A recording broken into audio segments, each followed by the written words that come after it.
उसके पास यह मानने के अलावा कोई चारा नहीं था कि वो वाकई एक प्रतिभाशाली व्यक्ति था। चिंता मत करो, कोई समस्या नहीं होगी।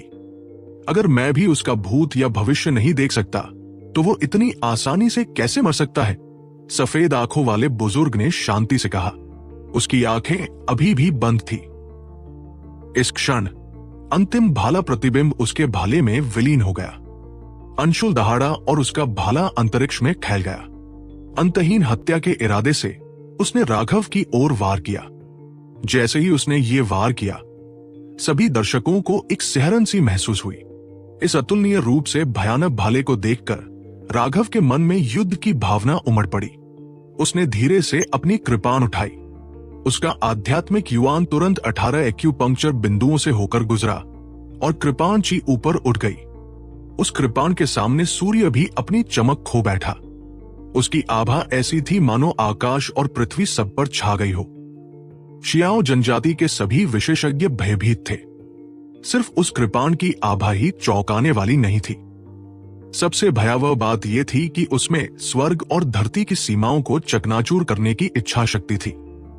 उस इच्छा शक्ति के सामने कोई भी चींटी जैसा महसूस करता। कृपाण प्रतिमा और भाला प्रतिमा आपस में टकराए और अंतरिक्ष से एक अजीब सी आवाज निकली, मानो कुछ टूट रहा हो। इसके बाद एक भयानक दबाव पड़ा जिससे सभी के हाव भाव बदल गए।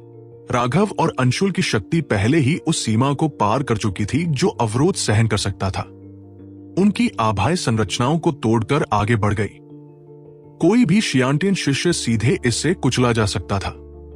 इसी समय जियाओ जनजाति के 2 बुजुर्गों ने कार्रवाई की। रून टिमटिमाते हुए अस्तित्व में आए और सभी के चारों ओर एक विशाल अवरोध बना दिया। तूफानी हवाएं बैरियर के पास से सीटी बजाती हुई गुजर रही थी। हवाएं ब्लेड जैसी तेज थी और जब भी वे बैरियर से टकराती तो हर कोई सिहर उठता। जिन 2 लोगों ने ये रक्षा पंक्ति बनाई थी वे पूर्वज विशेषज्ञ थे। हालांकि वे भी उस हमले की तीखी आवाज को रोकने में असमर्थ थे। धूल उड़ गई और राघव अपनी कृपाण कंधे पर रखे खड़ा दिखाई दिया।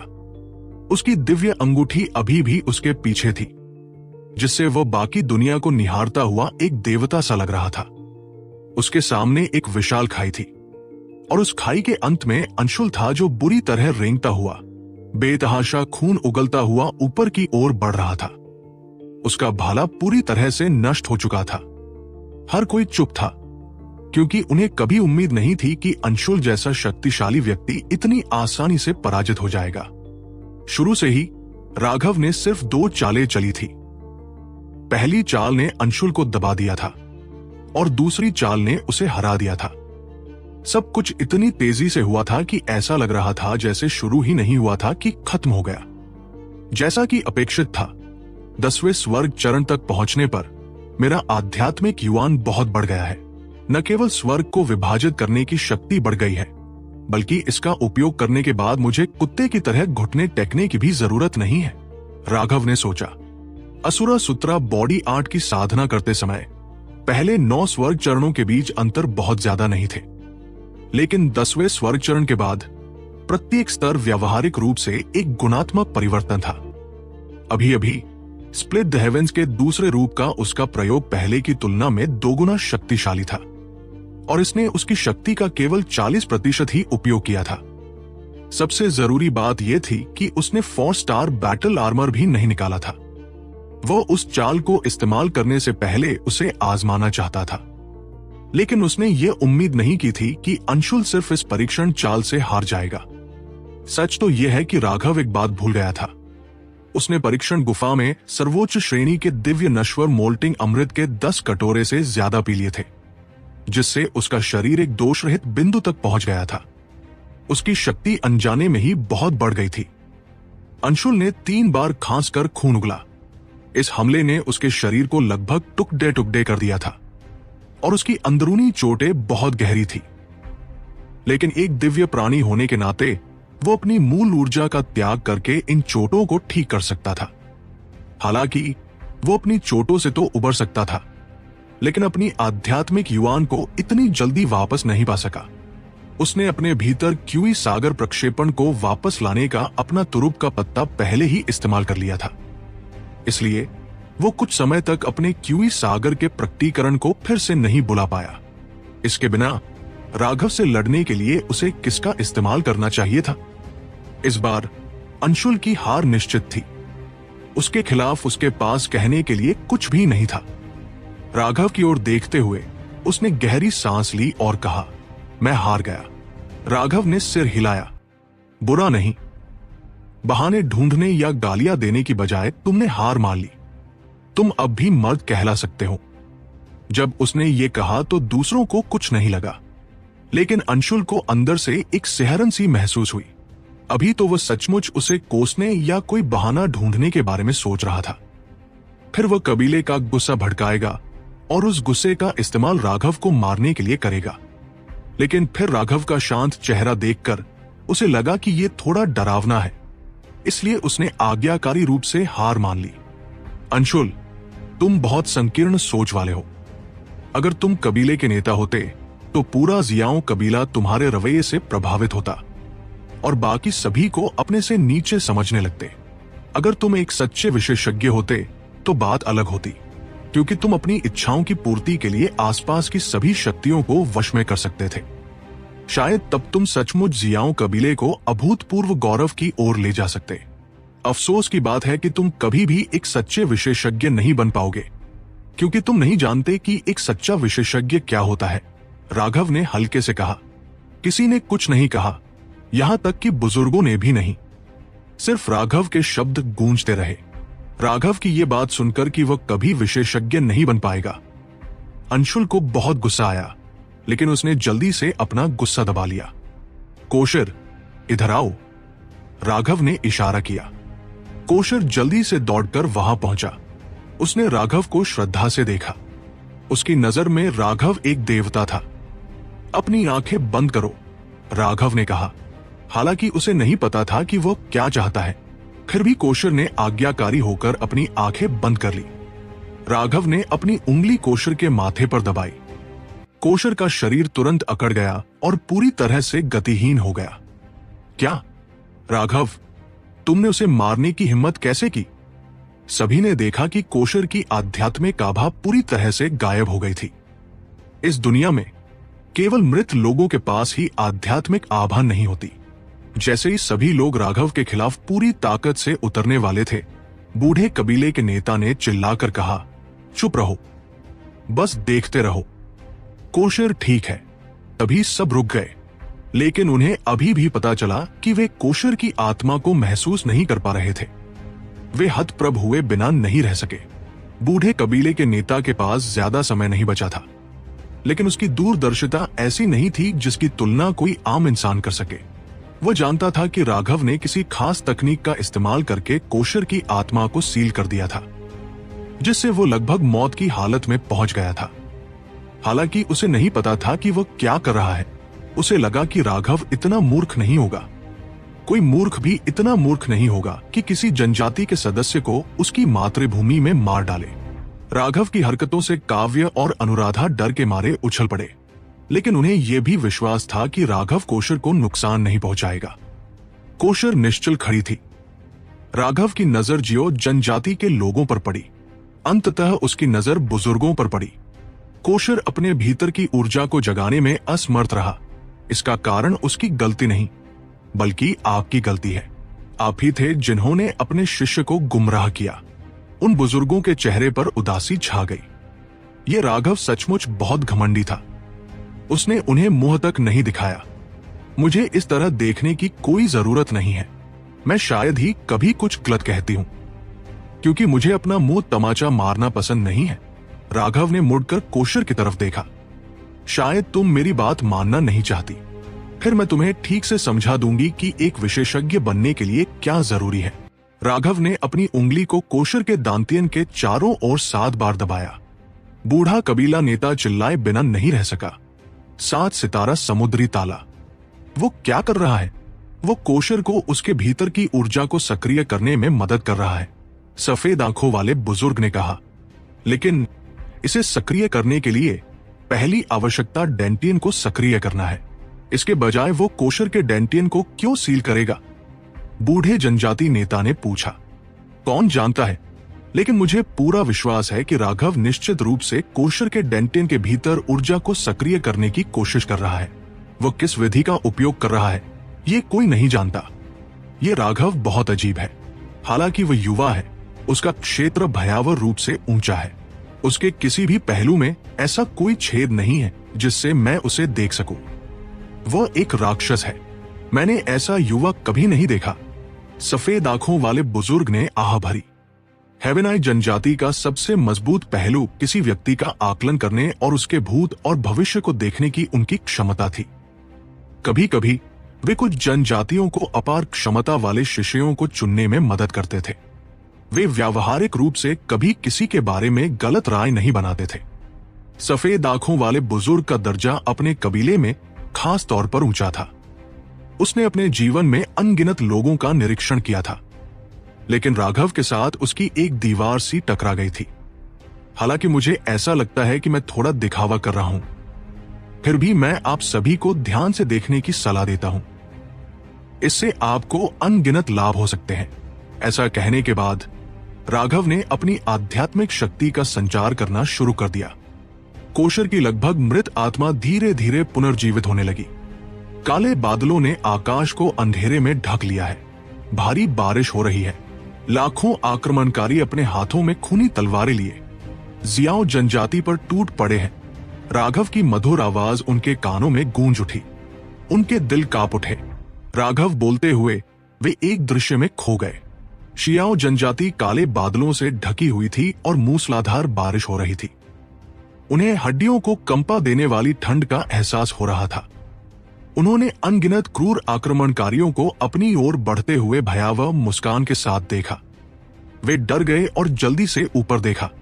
उन्होंने देखा कि सूरज अभी भी उनके ऊपर चमक रहा था। वहां बिल्कुल भी बादल नहीं थे। कितनी गहरी आध्यात्मिक शक्ति, पूर्वजों में से एक बुजुर्ग ने कहा। इतनी प्रबल आध्यात्मिक शक्ति तो उनके पास भी नहीं थी। उसी समय उन सभी को एहसास हुआ कि राघव कोशर पर एक सम्मोहन कला का प्रयोग कर रहा था। लेकिन राघव की आध्यात्मिक शक्ति इतनी शक्तिशाली थी कि वे भी प्रभावित हो गए। दुश्मन बहुत खूंखार और ताकतवर है। हम उनके निर्दयी नरसंहार को रोक नहीं सकते। हम बस अपने आदिवासियों को एक एक करके मरते हुए देख सकते हैं। कोशर का शरीर कांपने लगा। भय और क्रोध उसके अंदर से उमड़ पड़ा। बुजुर्ग गिर गए हैं। पुराने कबीले के सरदार भी मारे गए हैं। अनुराधा भी सबकी रक्षा के लिए मर गई। काव्य ने तुम्हारी रक्षा के लिए कृपाण ली थी। उसका खून आज भी तुम्हारे कपड़ों को लाल रंग में रंगता है।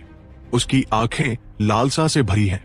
नहीं, कोशर अचानक एक हृदय विदारक चीख के साथ बोला। दांत जोर से भींचने की वजह से उसके मुंह से खून बहने लगा। बूढ़े जनजाति नेता और सफेद आंखों वाले बुजुर्ग ने अंततः सिर हिलाया, यह महसूस करते हुए कि राघव कोशर के डेंटिन के भीतर ऊर्जा को सक्रिय करने के लिए किस विधि का उपयोग कर रहा था। नहीं, मैं उन सभी दरिंदों को मार डालूंगा। कोशर दहाड़ा। उसकी नसें फूल रही थी। चेहरा टेढ़ा हो गया था और उसके मुंह के कोने से खून रिस रहा था। दांत जोर से भींचने से उसके मसूड़े फट गए थे, पर उसे पता ही नहीं चला। उसका पूरा शरीर कांप रहा था, पर वह हिल नहीं पा रहा था, मानो वो किसी बुरे सपने में हो। मार डालोगे? उन्हें मारने के लिए तुम क्या इस्तेमाल करोगे? दुश्मन इतने ताकतवर हैं कि बड़े बड़े लोग भी उन्हें रोक नहीं पाए। क्या तुम्हें लगता है कि तुम एक प्रथम श्रेणी के दिव्य उन्हें रोक पाओगे? तुम उन आक्रमणकारियों के सामने बस एक चींटी हो। तुम में प्रतिरोध करने की जरा भी क्षमता नहीं है। जमीन खून से रंग गई है और लाशें जमीन पर बिखरी पड़ी हैं। उनकी आंखें अनिच्छा से भरी हैं। अब सिर्फ तुम और आंटी ही बचे हैं। आंटी बुरी तरह घायल होकर जमीन पर पड़ी है। वो चिंता से तुम्हें देख रही है। राघव की धीमी आवाज चारों ओर गूंज रही थी। हालांकि वे जानते थे कि वह एक सम्मोहन कला का प्रयोग कर रहा है, लेकिन राघव की आध्यात्मिक शक्ति बहुत प्रबल थी। हालांकि वो उन पर ध्यान केंद्रित नहीं कर रहा था, फिर भी वे उसकी आवाज से प्रभावित हो गए। जियाओ जनजाति के विनाश का दृश्य उनके सामने प्रकट हो गया। जियाओ जनजाति के सभी योद्धा युद्ध की मंशा से भड़क उठे उनकी आंखों में क्रोध उमड़ रहा था। कुछ शिष्यों ने तो स्वतः ही स्वर्गीय दाओं की पुकार भी सक्रिय कर दी। राघव का सम्मोहन बहुत ही प्रबल था। कुछ कमजोर शिष्यों को दूसरे विशेषज्ञों द्वारा रोकना पड़ा। अफरा तफरी मच गई। उन्होंने ऐसा अनुभव पहले कभी नहीं किया था। पूरी तरह जागते हुए भी वे सम्मोहित थे। यह साफ था कि कोशर का भ्रम कितना वास्तविक था। जैसे जैसे राघव बोल रहा था, कोशर के दिमाग में एक के बाद एक दृश्य घूम रहे थे। उसकी भावनाएं भड़क रही थी। उसके लिए सब कुछ अतुलनीय रूप से वास्तविक था।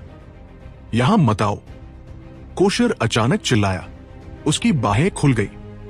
उसकी मुद्रा से ऐसा लग रहा था जैसे वो पीछे से आंटी की रक्षा कर रहा हो।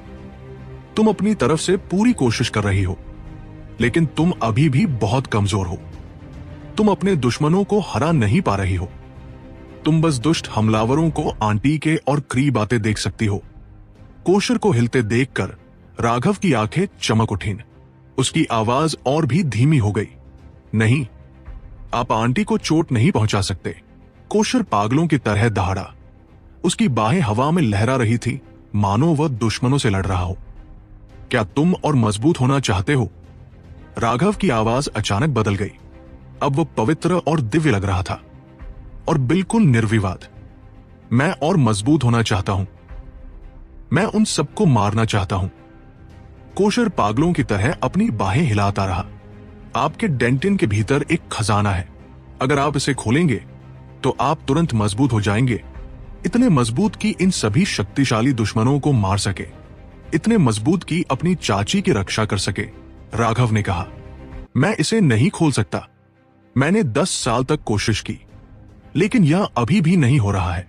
मुझे क्या करना चाहिए? कोशर ने दर्द और घबराहट से भरी आवाज में दहाड़ते हुए कहा।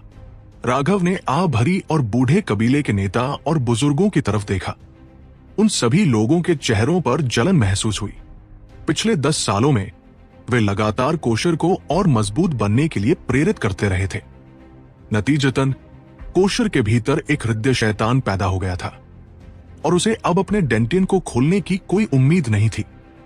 इसने उसकी शक्ति पर ताले की एक और परत चढ़ा दी थी। इससे उनके कान लाल हो गए। वे पछतावे से भर गए।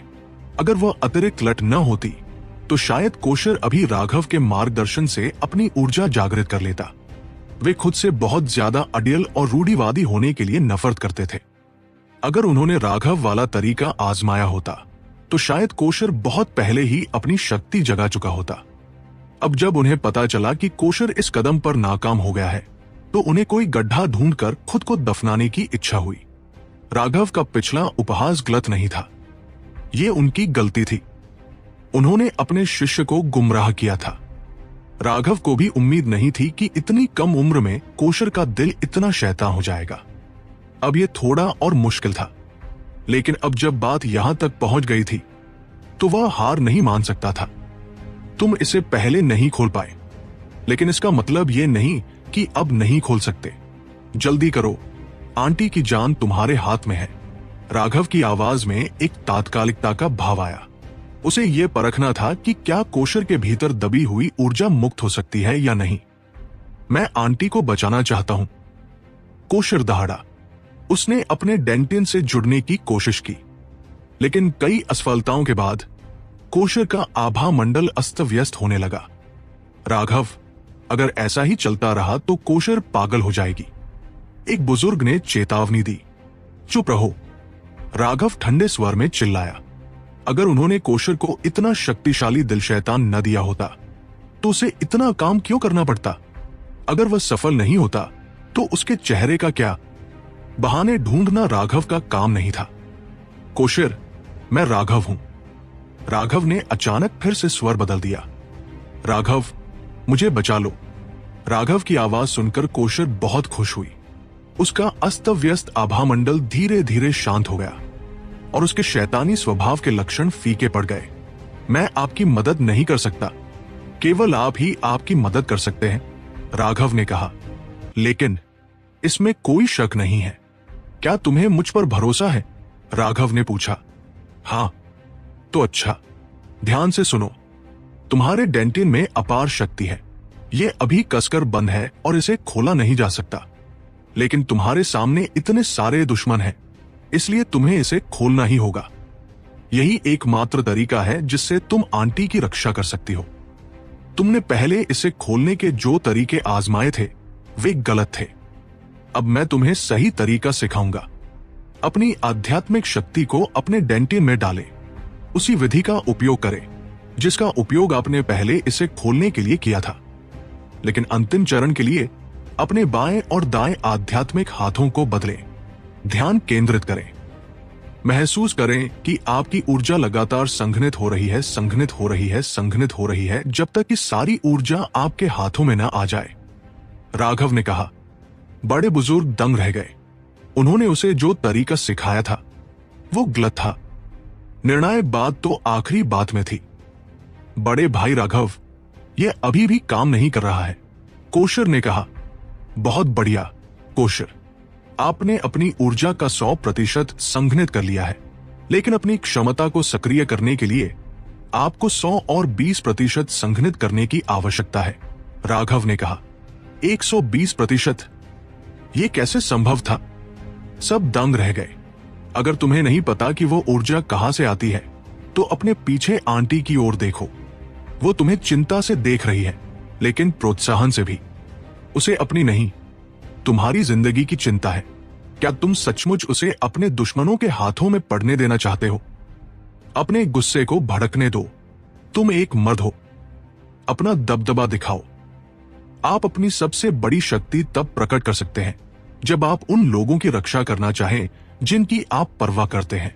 अपने नुकीले दांत दिखाएं। अपनी दहाड़ जारी करें। पहाड़ों को अपने पैरों तले ढहा दे। अपने दुश्मनों की आत्माओं को नष्ट कर दे। चाची की रक्षा के लिए आपको अंदर कोई डर महसूस नहीं होता। आप अभी किसका इंतजार कर रहे हैं?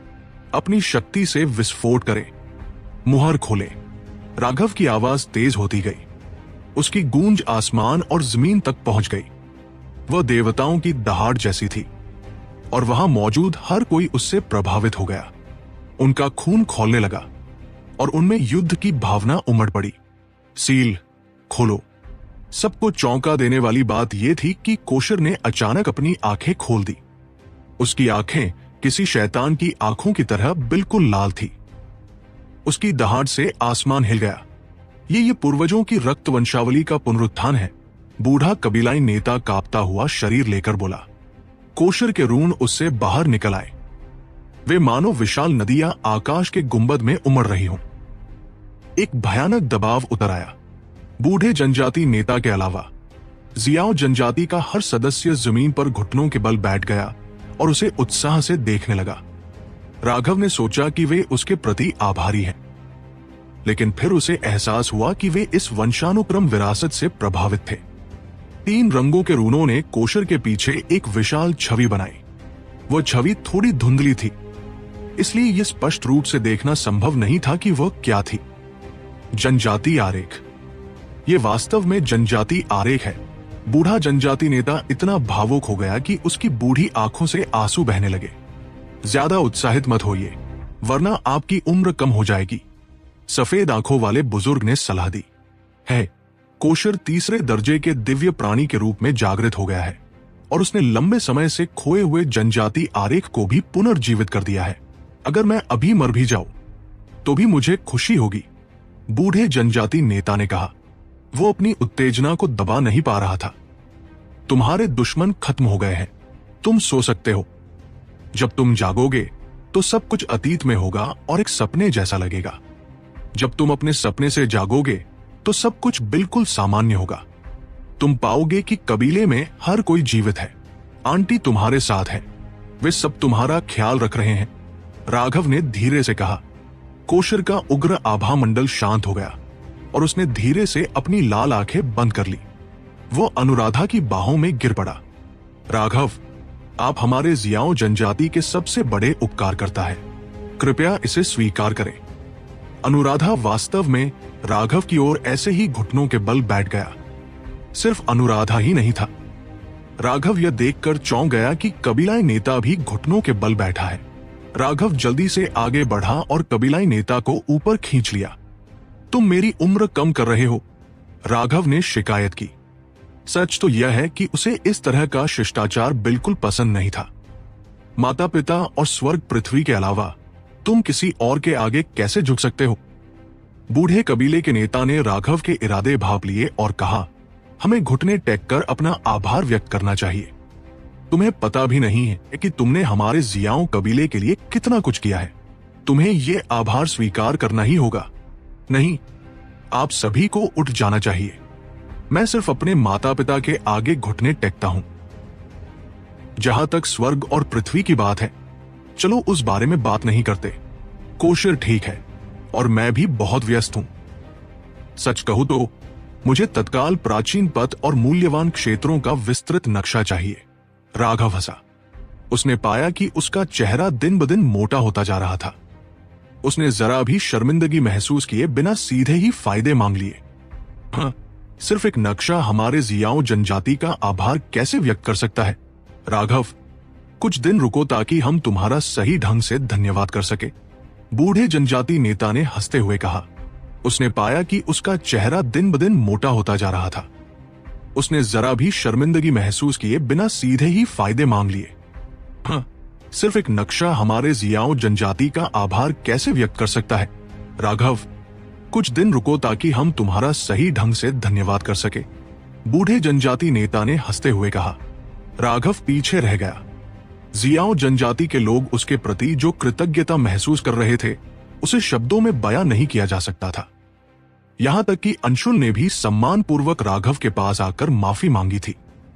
हालांकि वह एक संकीर्ण सोच वाला और असहिष्णु व्यक्ति था, लेकिन जैसे ही कोई उसे दबाता, वो कोई हलचल नहीं मचाता था।